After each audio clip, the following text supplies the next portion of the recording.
Samedi 16 février, le Unihockey Club Genève affrontait la deuxième garniture des Lions Konolfingen au collège de Stel.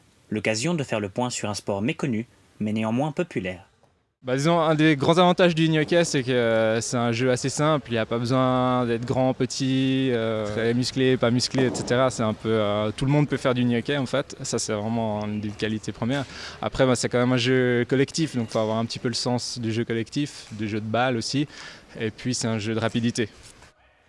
Le unihockey est en plein essor depuis la fin des années 90. Fondé en 1986, l'UHC Genève compte désormais 3 équipes de seniors, 3 équipes de juniors, des vétérans, ainsi qu'une section féminine.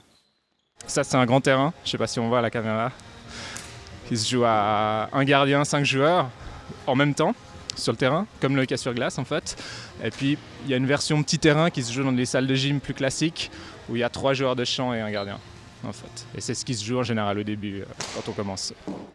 Les jeunes sont de plus en plus nombreux à se lancer dans le unihockey. Le mouvement junior promet à terme de fournir des nouveaux talents à la première équipe. Ça prend du temps de former les juniors, c'est sûr. C'est de l'accumulation d'entraînement, de matchs, d'expérience. Chaque année, il y en a quand même qui nous rejoignent dans les équipes seniors en première équipe, et ça c'est bien. Derrière les nations phares, la Suède et la Finlande, la Suisse possède un championnat plutôt compétitif. Néanmoins, certains joueurs sont contraints de s'exiler s'ils entendent évoluer à plus haut niveau. Heureusement ou malheureusement, ça se passe plutôt de l'autre côté de la Sarine, le unihockey à haut niveau en Suisse. C'est pas vraiment un sport qui est professionnel.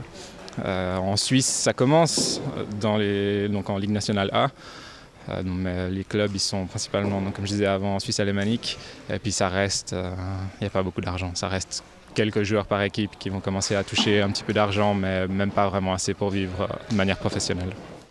Dernier rendez-vous de la saison pour découvrir ou redécouvrir ce sport, le samedi 2 mars à 17h30 au collège de Stel. L'UHC Genève affrontera la lanterne rouge du championnat, l'UHC Hoffen.